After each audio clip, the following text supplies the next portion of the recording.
Alright, well, with that, we are in, everybody.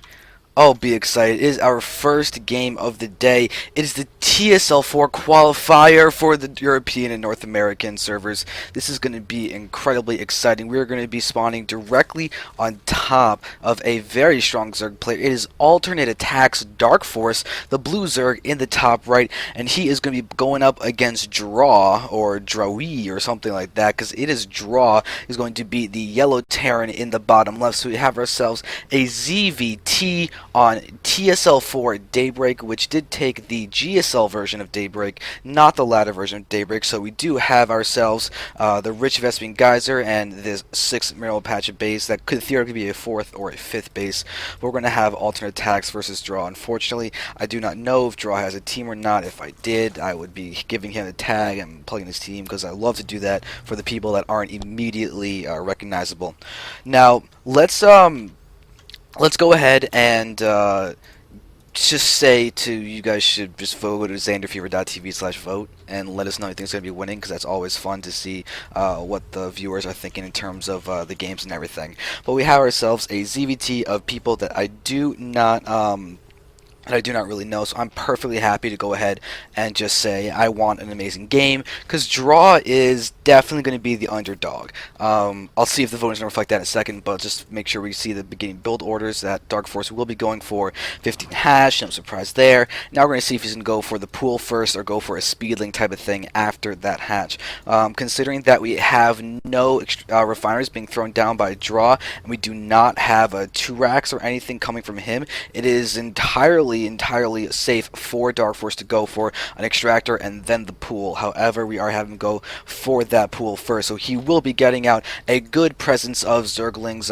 earlier on, and now we got to see if there's going to be some kind of pressure from Draw. He could theoretically still put down a bunker and use those Marines, that just probably was 1 or 2 Marines or something, to go across the map in time to get into the bunker. If he gets that up, then he's got opportunity to do damage, but it's not exactly a very plausible scenario, considering that Darkforce is following this SEV very closely with his drone, and actually going to start engaging. Actually, with that engagement, we're going to see that this drone would easily win in a one-on-one fight. So Darkforce is going to use that guy to go ahead and start scouting soon. Alright, so now we're going to get into the middle parts of the game. It looks like both players are going to be a little bit passive at the start, because the command center is already being thrown down by Draw. However, note where it's being put down. It's actually being put down as main base. This is a very scared move by Draw. Normally there's no threat at all to just plop it down here and start working on your wall down there pretty quickly, getting down a bunker. Usually bunkers actually been throwing down over here so they can control part of the mineral line as well as the front of the base, but we're watching as Draw is playing very scared, but he does have the double refinery going down, so it looks like he should be going for a reactored Hellion type of play after this command center being thrown down, and that could lead into a very strong cloaked Banshee play from him. If he does go for the cloaked Banshees, that would mean he will be able to go ahead and put a ton of pressure on Darkforce, kind of playing for the worker death style, where you go for the reactored Hellions at first, and then you move in with the cloaked Banshees and you just harass your Zerg to death. Moving forward, Darkforce is going to run down here, see the bunker, and actually, he almost got into the main base. There's a cancellation immediately. Good move by Draw, actually, to bring this SCV into this corner and protect it with these Marines, but Darkforce is now serving to delay this natural by a fairly long period of time. But we do have the factory going down, the reactor, so we will be seeing at the very least reactored Hellions come out of him, and I would definitely think that Banshees will be his follow-up shortly thereafter. Alright, so now, Darkforce is just continuing to drone up, so he's going to be probably fine on that. But Darkforce is an incredibly strong ZVT player. I remember seeing him beat out a couple actual real Koreans in major tournaments. I forget who it was. I think it might have been the STC or something a long time ago. I think it was the NASL. I can't remember exactly well, but he ended up taking down a top Korean Terran, and I want to say it was the first NASL finals, and it was a really epic game, and it might have even been on Daybreak, or it might have been on Terminus. It was one of those GSL large maps. I can't remember which one exactly, but he's got a nice strong ZVT, and we even see him taking a quick third base, and if he can spread his creep as well as he's doing right now, he'll have no trouble having that connected in time to defending its potential Banshees. However, we're actually seeing a factory being thrown down. We got a tech lab. We could actually see blue flame Hellions being produced 3 at a time right now. I think that is exactly what we're going to be seeing, unless Draw's going to play straight up from mech, which is kind of unlikely. But will he have the blue flame upgrade, Infernal Pre-Igniter? Huh? No? Apparently not. He could theoretically press the button. Press the button. Okay, apparently he's not going to press the button, but he is producing 2 Hellions at once. He pressed the button! Okay, good. So we've got the Infernal Pre-Igniter going down, 3 Hellions all at once. And DarkForce does have a fair amount of queen, and look at the creep spread of DarkForce. He's actually looking to be incredibly solid with that creep spread, and if we look at the units that he's getting, it's purely drones right now, queens and everything, but his queen count is going to be massive. That actually may be enough to defend against the presence of Hellions, considering that he can get spine crawlers as well. You can easily get another queen here at this bottom hasher, but he's at 4 right now. He's got another one, but he's actually going to be at 5 shortly. They're actually literally outnumbering the Hellions that are in the front of the field right now. They're going to be even there, but will Draw get the scouted? Yeah, because DarkForce is going to run forward. He's got the oh, perfect scout there. When you see the tech lab researching and these guys there, you know it's blue flame Hellions. Just massive amounts of blue flame Hellions are going to be hitting him so quickly. If we look down here, we actually see a lair and a Baneling nest going down. We're also going to watch as some drones are going to get roasted as well. The Banelings are going to be an interesting choice against these Hellions because we're in this... Wait, what? A mule got dropped? Is that... What was the point of that mule? That's not a mana mule. That's a... I think that was...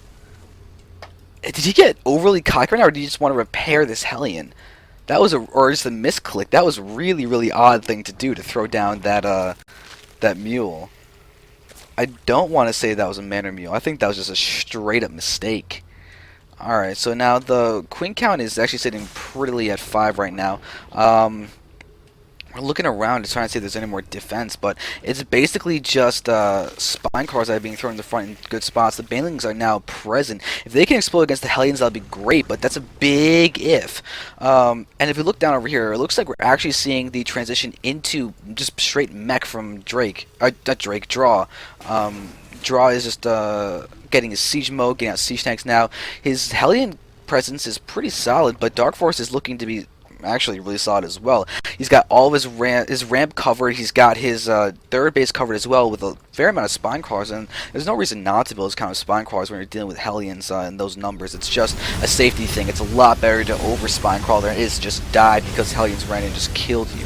It's actually really, really unpleasant to just die like that. But DarkForce is not spread out. He's actually going to get a big setup for a big surround. Those Banelings are actually going to be able to connect against a fair amount of the Hellions, and they're going to actually really be able to... Don't even have centrifugal hooks, and they're still going to run forward, and the Hellion count from Draw has been incredibly easily diminished as we're going to watch this Hellion starting to lose its life. There we have a few more Lings going to be coming in, and there is the explosion that signifies the death of that one Hellion.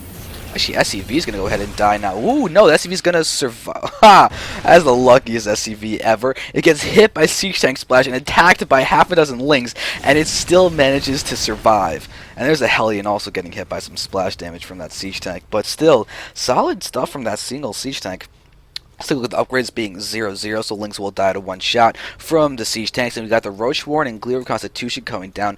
We could also see Oh, we're actually seeing Muta's going to be coming in from DarkForce. That'll be really good. As you see, there's no real Thor presence except for these 2 that are going to be building, but there's a supply block happening right now. And that's really bad. With those Mutas on the way, you want those Thors out now. Absolutely now. But now we're just watching the supply block will be fixed by the elimination of units. And now that's actually going to be really good, because that means Draw is going to be able to get out his anti-air.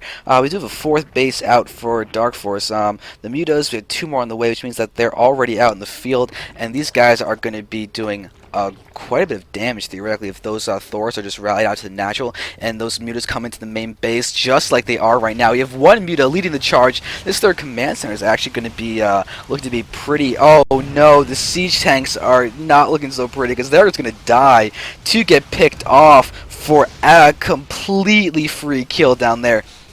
And now we've got the those SCs are going to come out, but we do have the Thor going to be popping out in a second. 2 Thors are coming out. They're actually ready to get repaired by these SCVs. And Darkforce is just straight up magic boxed anyway. And it's I don't think is that actually going to be enough to kill off this Thor? No way. No, the Thor is going to get repaired soon enough. Yeah, there we go. Now the repairing pace is faster than the DPS of those mutas. So a fair amount of mutas actually just got picked off. But I mean, Darkforce did kill a couple siege tanks. This bunker is actually looking to be quite damaged as well.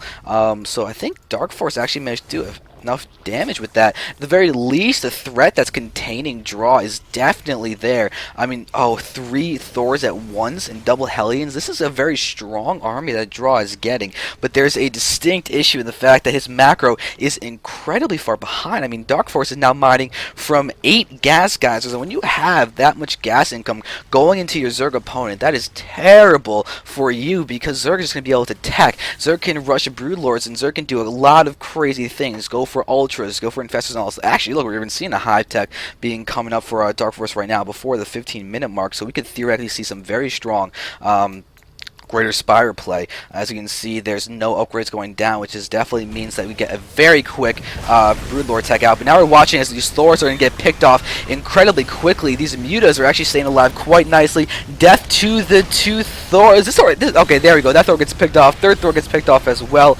And Draw, I think, has actually managed to die quite efficiently in this front. I mean, just take a look at the fact that Dark Force's food never really went down. We've got 24 more roaches coming out on the way, and there's going to stream across the map. They have their +1 attack upgrade, and they're going to be able to push forward. This is a dead siege tank. No way that's going to get repaired. Actually, I lied. There is a way that's going to get repaired in time. Wow, Dark Force actually ended up not target firing that down, which ends up allowing him to not be able to kill it. Alright, but the Lings are going to be coming straight in. And the siege tanks are all getting repaired right now. It looks like this one's going to go into the high ground. Definitely a smarter move there. But will this actually be successful? Because we've got the Greater Spire coming along, so Dark Force could theoretically just win it right now. It's got twice the food count, and now just being a Zerg and streaming forward, and there comes the shots from the roaches. They're basically just 2 or 3 shotting the Thors. The siege tanks are going down so quickly. I don't think Draw's got nearly enough to defend this. GG gets called, and there it is. That is game number 1 of this TSL4 qualifiers. So well done. We did just see Draw getting taken down by Dark Force, but Dark Force is a pro gamer from alternate attack, so you can't really fault a guy for losing to him. But that is just round 1. We've got a lot more TSL4 qualifiers coming up for you next, so let's go ahead and continue on through the brackets and go ahead and grab another game. We can always try and find Dark Force again, or we can go ahead and see some other guys, but without further ado, we're moving on.